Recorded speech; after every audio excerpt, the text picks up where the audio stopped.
जी नमस्कार, कैसन मानी रहुआ सब। उम्मीद करता नहीं अच्छा हो। कब आज हम बता दी कि आज कुछ खास मुद्दा पर बात करे बनी, तो वीडियो में बरकरार बनल रही।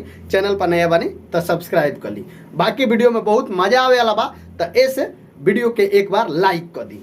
हम बता दी कि रहुआ सबके पता हुई कि खेसारी लाल यादव जी के एगो गाना फिल्म रिलीज भइल बा, जौना फिल्म के नाम है रंग दे बसंती। रंग दे बसंती फिल्म बहुत दिन से एकरा के रोक के रखल रहा। बहुत बेहतरीन फिल्म भी बा, अच्छा मूवी बनल बा। तो ये मूवी के इस समय से में रिलीज भइल बा। ये मूवी के बहुत अच्छा प्यार दुलार जौन बा की हर जगह से मिल रहा बा। खेसारी लाल यादव जी के मूवी के बहुत पसंद कइल जाता। भोजपुरी इंडस्ट्री में एगो अलग मुकाम, एगो अलग छाप ये फिल्म के बतावल जाता कि फिल्म जब से आयल बा तब से ही एगो अलग छाप छोड़ले बा। लेकिन आखिर ये फिल्म के प्रमोशन प्रचार प्रसार खेसारी लाल यादव के अलावा का पावर स्टार पवन सिंह करी हैं, यही मुद्दा पर बात करे वाला बानी। हम बता दी कि रउआ सबके पता हुई कि खेसारी लाल यादव पावर स्टार पवन सिंह दोनों भाई एक हो गए बालो एबरा आ एक हो के एबरा सब चीज में काम कर रहा बालो। लेकिन भोजपुरी इंडस्ट्री में जब भी मूवी आवेला तो चाहे गाना आवेला तो ये दोनों जना के कंपटीशन में सब चीज आवेला। लेकिन एबरा बहुत प्यार मोहब्बत जौन बा की हो गई बा दोनों भाई में। तो ई लागता कि सारा फैंस लोग के ही आवता कमेंट कि भैया ई जौन बा के प्रमोशन प्रचार प्रसार पावर स्टार पवन सिंह रंग दे बसंती मूवी के करी हैं।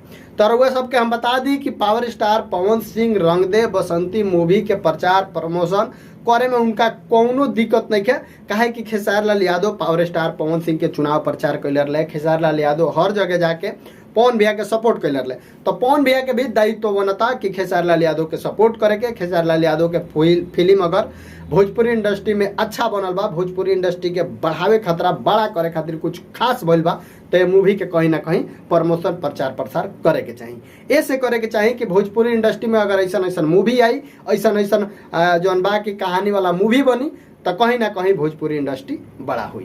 तो भोजपुरी इंडस्ट्री में ऐसा मूवी अइला खातिर रउआ लोग के का विचार लगता कि खेसारी लाल यादव जी के मूवी कितना अच्छा बा। अगर वह सब नहीं देखले तो अपना नज़दीकी सिनेमा घर में जाकर खेसारी लाल यादव के मूवी के देखी।